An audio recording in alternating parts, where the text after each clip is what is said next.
Welcome to Fan Fave with Katrina. Fan Fave with Katrina. It's time to talk pop culture.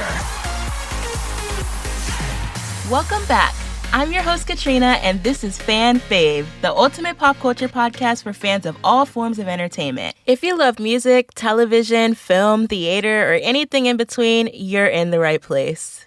You guys, I'm feeling a bit experimental. I enjoy this podcast, and talking about pop culture is such a natural thing for me, but I've been kind of wanting to switch things up for a while, and I did a bit at the beginning of this season, but anyways, I'm just trying out a new format, just a test. I may not even do it for the rest of this season, but I wanted to see if I like doing things this way, and you all can let me know your thoughts too. This episode will be all trending topics, while next week's episode will likely be all topical.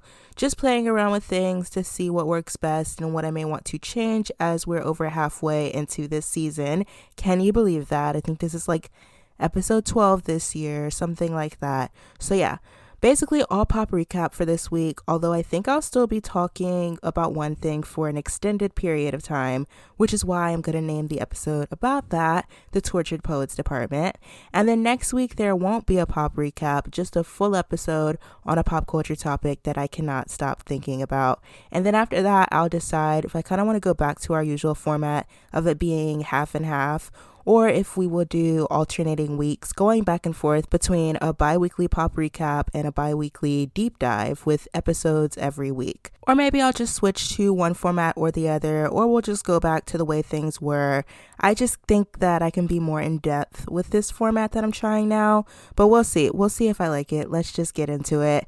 First, in the film industry, Inside Out is coming out pretty soon on June 14th, but people are talking all about the development process of this movie on social media right now because Pixar reportedly assembled a group of 9 teenage girls to help provide insight into what life is actually like as a teenage girl, what's going on in their brains essentially, because that's what the movie is all about. I honestly think that that was such a good move because by doing that, it kind of feels like the movie will be more accurate and just provide a more realistic perspective that teens will be able to watch and feel really represented in. Basically, the teenage girls would come into the studio every 4 months to watch the movie and to give notes on the character Riley's emotions. I just think that's so smart, and I really cannot wait to see this movie when it comes out next month. Also, Challengers comes out this weekend. They did an early screening last night, actually, and based off of what everybody is saying, I am just so ready for it. In the theater world, there's quite a few things in theater that I want to talk about. I think one of the biggest things, though, is that Rachel Zegler will be making her Broadway debut. Shockingly, I can't believe she hasn't done it yet. She's literally an amazing, talented singer, but she's been doing a lot of acting, even though I think her start was primarily in musical theater, and her first movie was a musical. She was in West Side Story, but now she's finally making her Broadway debut alongside Kit Connor in Romeo and Juliet, a play set to music by Jack Antonoff. It's opening this fall, and I have to be there. I will be there. I guess that means I'm seeing Romeo and Juliet on Broadway twice this year, and I'm very okay with that. I should go see Anne Juliet again too. Make it a whole Romeo and Juliet weekend. Also, apparently a Crazy Rich Asians musical is in development. Like many adaptations to Broadway, it can either be very good or very bad, but I love that movie, so I hope that it's on the very good side of things. Moving on to television, the first thing that I want to talk about, it's being reported that Disney Plus is going to be adding channels. Each one will have a continuous scheduled stream of shows within specific genres like Marvel and Star Wars, and I just want to add that we need one for classic Disney Channel. I mean, yeah, it would be just like cable TV again, but also I just really love letting my TV run in the background of whatever I'm doing, so this would be very convenient for me. Also, that Are You Smarter Than a Fifth Grader revival that we talked about a few weeks ago, it finally has been confirmed with Travis Kelce on Amazon Prime. It's actually going to be Are You Smarter Than a Celebrity? So instead of the room being filled with fifth graders, it will be a bunch of celebrities from the stage, screen, and sports. How can I be a contestant on this? It sounds like so much fun, and I am good at trivia. I stay watching Game Show Network, and I always am yelling at my screen with the answers and getting frustrated when people get it wrong. I would literally be perfect for this show. In the music industry, let's talk concerts first. Charli XCX and Troye Sivan announced a tour together. That sounds epic, honestly, and truly. Like, it's the perfect combination of two music artists to go on tour together. The other thing I want to talk about is All Things Go. It's a music festival in my home state of Maryland. They announced their lineup and it's literally so good. I mean, Hosier, Bleachers, Conan Gray, Renee Rapp, Maren Morris, Chappell Roan, like, it's so good. This festival is known for being pretty low-key and a super chill, comfortable, and safe environment compared to like other music festivals. It has like a primarily female attendance like rate, I guess. And so it's just usually very chill of a festival. It's not even a big venue. Like it has like a capacity of like 15,000. It's at Merriweather Post Pavilion. So like it's known for being super chill. But now everyone and their mothers are all over this festival. Like I saw so many people getting mad that like LA influencers were like, I have to be there. I'm going to be there. And like people from out of the country. And you know, I'm not a hater. I feel like if you want to travel to a show, you can. But the tickets went on sale last week. And apparently a lot of us DMV locals got screwed over, myself included. A lot of people are yelling at the fest and basically saying that they should have had like this DMV specific pre-sale. So I have to chime in and just say that I agree. Like I was very disappointed to not get tickets and like knowing the vibe of the festival because like I haven't been before, but I've been following them for a while, for a few years. And so like knowing that, I feel like because of this lineup, it might change into something different, especially with like so many more people trying to go now. Like the demand is just through the roof. And so I'm kind of disappointed that I didn't get tickets. But anyways, resale is not too bad. It's not until September. I have time to save up because I'm not going to miss all of these amazing artists in my literal backyard. So yeah, let me know if you're coming to All Things Go. I will be there. It's going to be so much fun. Okay, now the main point of this episode, or the main portion of it. On Friday, April 19th, Taylor Swift released her 11th studio album, The Tortured Poets Department. But we're talking about Taylor Swift here, and the woman always has something mischievous up her sleeve. So it ended up being a surprise that The Tortured Poets Department is actually a double album. And so we got a whole second album, basically a part 2, now referred to as the Tortured Poets Department, the Anthology. As you all probably already know, Taylor Swift is one of my all-time favorite artists, so I obviously have a lot of thoughts. Now first, I just want to address all of this discourse online because there's so much of it for some reason. I'll just say this for starters, you do not have to like Taylor Swift, dislike her for whatever reason you want, but I do not understand to this day the drive that some people have to get online and hate on the music or her fans. Like, what does that do genuinely? And I mean, you're a hater, but then you stream the album to pick out childish lyrics or to make fun of it. And I'm not talking about the people that are critiquing it, like valid music criticism is okay here, but I mean the people that went in to listen to the album with the intention that they were going to hate it before they heard the first note. You do know that 1, hating Taylor Swift cannot be a personality trait, and 2, the more that you tweet about her and the more that you stream her, the more you're going to keep seeing her and hearing from her everywhere because your attention is contributing directly to her fame. Like if I don't like someone or something, I just don't pay attention or talk to them. It's like a TikTok For You page. You keep talking about something, liking something, you're gonna keep seeing it. So that's my thoughts on that. My initial thoughts on the album, it's still growing on me, if I have to be honest. I think it's a really great project, but it has not cracked like my top 3 or my top 5 Taylor albums yet. I'm still getting pretty familiar with the songs. I mean, there's 31 of them. Like, that's a lot. One thing that I really love about this project, though, is how personal it is.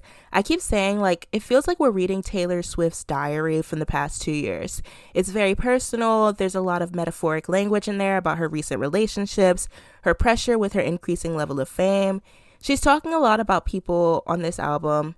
She is talking about a lot of people on this album. I mean, we never really know for sure, and a lot of people online are coming up with these theories, and you know, it's really fun to an extent, but obviously we know that she's been romantically linked to Joe Alwyn, Maddie Healy, and Travis Kelce during the span of this album's production. And there are also songs on there like Thank You Amy, which not so secretly spells out the name Kim in capital letters, so people think that song's about Kim Kardashian, although I also read a theory that it is about Karlie Kloss, and it is a pretty convincing theory if you want to look it up. But anyways, you have all these people in Taylor's life that you have the feeling that she's thinking about on this project. But what I find so interesting is how you don't really know, as Taylor often also writes on fiction, and there's even kind of like this messaging in the album all about how she feels this pressure of having to fit into the shoes of this huge celebrity, having to hit all of these marks when she's tired, having to smile for cameras when she's depressed.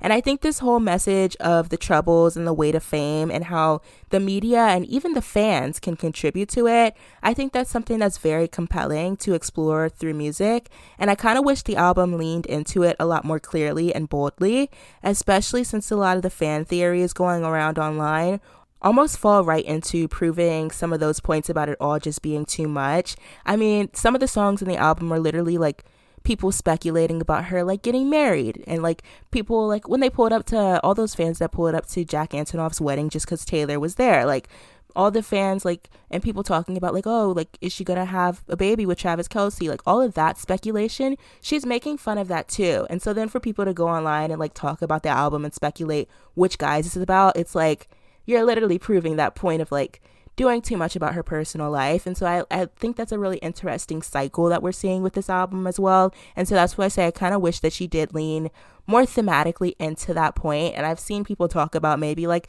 that's the whole album, is like she secretly wants you to think that it's about her relationships, but really it's just kind of like proving all of that in a sense.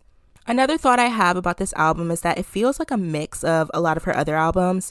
Like the first half reminds me a lot of 1989 mixed with Midnights, while the second half is giving me very much Folklore, Evermore. But I also think that while I liked the album in full, I do think I enjoyed the second half, the anthology half, just a bit more. I actually think that it could have stood on its own as a full-length album, and if I had to pick one over the other, the second half is just better to me. Even though some of my favorites on the whole project are on the first half, I just feel like I liked the second part as a whole a bit more. Now, addressing some of the critiques that a lot of people have with this album, the first thing I want to address is this question of, is this a unique or classic Taylor Swift album? My thing is like, does this sound like a lot of her other stuff? Yes, she's using the same producer for a big chunk of it, Jack Antonoff, who many fans have been mixed about his work with Taylor since her recent re-recordings. He brings a very familiar synth pop sound, especially to the first half, but I don't really think that it's a problem that this album sounds like her other stuff. I think that a lot of people put too much into what music should be and how it can be enjoyed, and I think that also ties into like a lot of people making fun of some of the sillier lyrics on the album. It's like you don't always have to be like this like metaphoric, very deep with your music. And I get like people always put Taylor's songwriting on a pedestal, and I think that's what's contributing to people expecting more from her. But I think we see hits all of the time that have the most simplistic and like unserious lyrics. And so it's like very interesting to see that when Taylor does it, all of a sudden it's like she's 34 or however, she's like, how old is she? She's 35 and she's writing like these immature lyrics, and it's like, it's just her being silly or having fun. Like, it's really not that serious, and every lyric that she writes doesn't have to be like this perfect piece of poetry, even though that's what the album is called. But you know what I mean? Like, it doesn't have to all be like super meaningful. Sometimes it could just be playful. But anyways, going back to kind of what I'm saying about like people putting too much into what music can be, I think that a lot of those comments about the Tortured Poets department being like too similar or just sounding like typical Taylor Swift music, I just feel like it comes primarily also from this obsession of comparing the two biggest female music artists out there, that being Taylor Swift and Beyonce. And as we all know, she recently released Cowboy Carter, which it was really inventive and just a prime example of very creative artistry. And I mean, Beyonce, she can like easily change her sound, change her flow, create this whole like masterpiece that's completely fresh and different from something that she did before. And I mean, Taylor does that too, because like she has all these different eras, but that coming out like a couple weeks before the Tortured Poets department and people having an obsession with comparing the two artists, and Beyonce completely switching into like this whole new genre and switching it up and doing something so creative with it, and then Taylor releasing a project that sounds a lot similar to some of her other music. I think people are quite frankly just comparing it. And I mean, I think it's great to really reinvent your artistry in a sense, but I don't necessarily think you always have to reinvent the wheel for your album to be good. I mean, I think it's just fine. I mean, so many other artists throw out the same stuff over and over again, or blatantly push out songs they think will be hits, or with a 15-second buzzy beat that they think will go viral on TikTok. And I think that's the real problem plaguing the music industry right now. But anyways, I just think that this recent release of Cowboy Carter is feeding into some massive comparisons between the two projects, and I don't think that's fair at all. I think some of the ways that critics worded their review headlines for this album also contributed to things, because this appears to be a very divisive Taylor album, even amongst the fans. So with headlines like Taylor is at her prime lyrical genius here with a historic album, or her best album to date, those kind of comments kind of set up things for immediate internet discourse. But I mean, opinions are opinions. With that being said, as I mentioned earlier, the first half of the Tortured Poets department reminds me a bit of 1989 mixed with Midnights, and the second half is more like Folklore, Evermore mixed, still with a bit of Midnights, I'd say. Even like some songs just reminded me so directly of others. Like Florida sounds similar to Wonderland off of 1989 at some parts, just for example. It's just like a lot of things I was listening to and was like, this kind of sounds like the little sister to this song off of an old Taylor album, or this sounds similar. And I'm curious, like, fan theories about like connecting them as if there's some sort of storyline. Like, I remember, I can't think of which song it was, but there's one song that almost has like an exact similar chord progression as like Mad Woman. And so people were like drawing comparisons to that, but it's like, it's really interesting to see. Another popular critique that's going around online right now is that she's releasing too much music to stay on top, which, I mean, if it's true, good business move, to be honest. Like, I'm sorry, I don't care. But what I found interesting on my listening to this album is how there aren't many songs on here that have radio hit appeal. I mean, probably Fortnite with Post Malone. I mean, there's probably some in there, but a lot of it, they just aren't songs that sound like those that would make a big hit. And I know like a lot of like Taylor Swift fans online are talking about this, because a lot of Taylor Swift fans, they're making TikToks and saying like they don't like the album. And then other like older Taylor Swift fans, they're kind of like, I don't really agree with this sentiment, but they're calling out like the new Swifties, like the new era's kind of bandwagon group of fans, and like they joined the fandom when she was releasing like fun pop singles, and now they want to drop off because they weren't here for when she released some of the slower songs. I really don't agree with that, so I'm not even going to get into a lot of the commentary with that, but I do think it's interesting because, I mean, some people, they don't like this type of music that Taylor is putting out. It's definitely different, and it's not like as upbeat as some of her previous projects. So I do get that people might say that, and I don't really see like a lot of songs that could be like big, like radio hits. I am noticing, again, the big Taylor formula is sometimes that the songs can be pretty simplistic, sometimes average, but she always pulls out something big for the bridge. Like there were some songs on this project that I was like, not in my top 10. Then the bridge gets me. It's always the bridge with Taylor. Another big criticism is that the album is too long. In my opinion, yes, that one I can agree with. It's 31 songs, 2 hours. I would have even been cool with this being like a Folklore Evermore situation where both of those albums were released a few months apart. I really wouldn't have minded if something similar like that happened with the Tortured Poets department, maybe like a part 1 and a part 2. I think it could have benefited from that because, like I said, I think the second half kind of stood very well on its own. And I feel like a lot of the time people say like, oh, the vault tracks or the bonus tracks are the better tracks. And I mean, this is a full album's worth of bonus tracks pretty much. So by releasing them separately, I think she could have avoided a lot of the discourse of comparing the two, or people saying that she doesn't know how to cut songs. I think people would complain about her releasing too much music, even if she did separate releases though anyways. So I don't know. I don't have a problem with a musician releasing music regularly. That's literally her job and it's so fun. Like some of my other favorite artists, I'm waiting years to hear from them again. And it's like knowing Taylor is going to release regularly a lot of the time these days, it's so good. Okay, so the last thing that I'll share about this album is my attempt at a top 5. I'm going to do top 5 OG track list and then top 5 for the surprise second half. In no particular order, my top 5 for the part 1, Down Bad, that's probably my number 1 jam. Actually, I love that one. I Can Do It With a Broken Heart, which is so 1989. Guilty as Sin, Love of My Life, and the title track, The Tortured Poets Department. Also, Fortnite featuring Post Malone, which is the first single. I'm sorry, I can never narrow down my rankings. That one is so good too, so I have to include it. For the second half of the album, picking my top 5 is even harder. I have down here on my list How Did It End, The Albatross, The Prophecy, Cassandra, So High School, The Bolter, and Thank You, Amy. So that's 7. But now you see why I say I like part 2 just an inch more.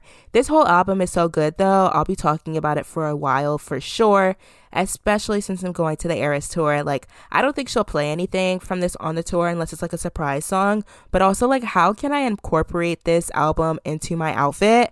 I don't know, but let me know what you guys think about the Torture Poets Department. Let me know what your favorite track is off the album. I want to hear from you. Now, our last section of the pop recap really quickly is just what I've been up to. I had another pretty fun weekend. I spent it in New York, but I also saw one of the greatest superhero films of all time in the theaters, and it absolutely changed my life. Not to be overly dramatic, but my favorite Spider-Man movie, Spider-Man 2, I finally saw it on the big screen, and it was an absolute dream come true. There's so much that's amazing in this movie, and it honestly is my favorite in the whole franchise. Like the pizza delivery scene, the Doc Ock introduction scene, the subway fight scene, the cafe scene, MJ running through the park in a wedding dress. Like, all of those scenes are so cinematic. Everything about it just made me really happy to see it in the theater. So yeah, I don't know if I'll do any of the other Spidey Mondays. My goal was really just to see these first 2 in the theaters, but maybe I'll go back for Andrew Garfield's sequel and No Way Home, because No Way Home was just so iconic. Like, seeing that opening night on the big screen never will be beat. So yeah, this episode is a little short, and I'm sorry for the late night Tuesday release. I have to be honest with you all, this month of April and May are super busy for me, and I am falling a little bit behind in my life stuff, and I just want to be transparent with you all. I do have a full-time job, and I'm actually studying to get my master's degree at Georgetown right now, and I'm currently in the middle of final season, so I'm starting to get a little bit overwhelmed because I am falling behind here, and I did not end up as far along on the podcast as I was planning to be. It was kind of my goal to be like ahead of the game on recording so that I would just be releasing during finals week and I wouldn't be like researching, writing, editing, recording, all of that such. So I'm just like giving a little bit of a disclaimer because this podcast is a lot of work and I usually take like 6 hours at the least to work on one episode, maybe more when you throw in the research, the formatting, the recording, and the editing. But it is also a hobby of mine and one that I really love doing. So I hope to continue releasing episodes as scheduled. But this is my formal disclaimer that I may miss an episode in the next couple of weeks, or we will keep doing shorter episodes for the time being, just like little check-ins about things like this, like Taylor Swift released an album and I just want to talk about it. Something a little bit shorter, really just like the next 2 or 3 weeks of episodes. My last final is like May 10th, I think, but I have like 40 pages worth of essay writing to do, and then I'm also super busy in other aspects of my personal life. So yeah, I will see you all hopefully next week, but if not, maybe the next week, and if not, we'll be back to normal. We'll be so back after May 10th.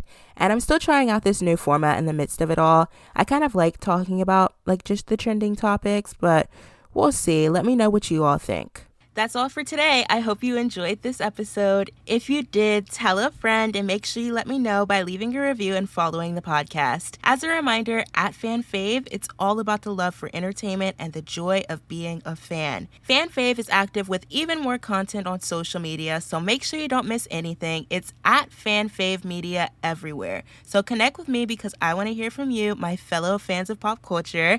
I'll see you next Tuesday when we'll dive into another aspect of pop culture. Thanks for listening and see you soon.